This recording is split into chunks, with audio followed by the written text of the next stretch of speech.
Heroes जैसा कुछ नहीं होता, सिर्फ लूजर्स होते हैं। यहां तक पहुंचना मुश्किल था। शक्ति से दुनिया जमती है, इसे हासिल कर लो। तुम्हें मारा नहीं, बचाया गया है।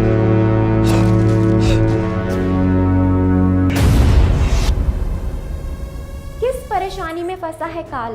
कैसे पूरा हुआ काल का एक्सपेरिमेंट? क्यों उदास हुआ कृष्णा?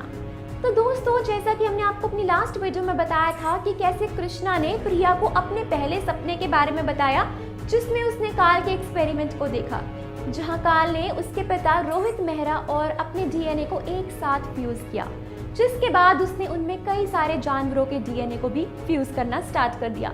लेकिन एक साइंटिस्ट के कहने पर वो रुक गया जब उसे ये पता चला कि इतने ज्यादा डीएनए को आपस में फ्यूज करने से जो बीइंग बनेगा वो पॉसिबली हमारे कंट्रोल में ना हो और ना ही वो अपने कंट्रोल में होगा। तो ऐसे में हम चाहते हुए भी उसे अपने लिए इस्तेमाल नहीं कर पाएंगे।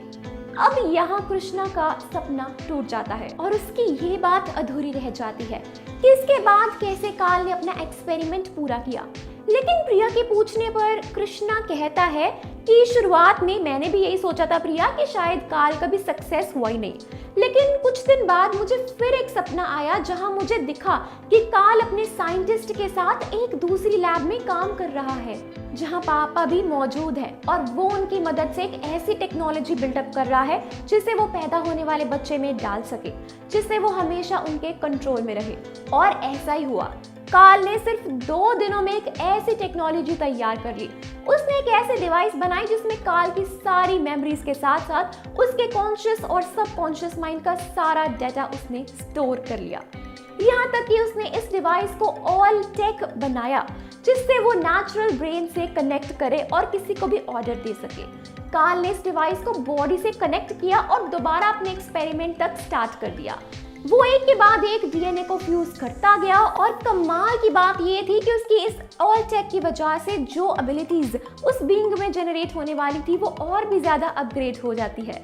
यानी ये डिवाइस किसी जानवर की तेज भागने की एबिलिटी को और भी ज्यादा बढ़ाकर उसमें इनपुट कर रहा है।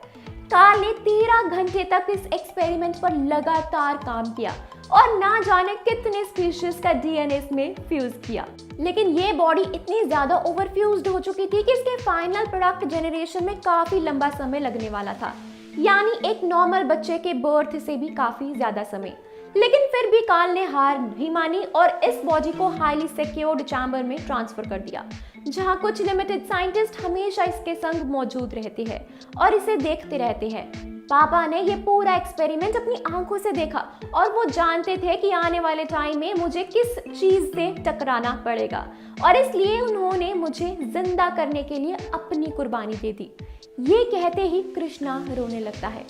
प्रिया उसके कंधे पर हाथ रखती है और उसे कहती है, हो सकता है पापा इसलिए आज भी तुम्हारे साथ है, हो सकता है वो इसलिए तुम्हारे पास है और उन्हें पता था कि शायद कृष ही उसका बेटा है, इस राक्षस से लड़ने के काबिल होगा, शायद इसलिए उन्होंने ये कदम उठाया हो।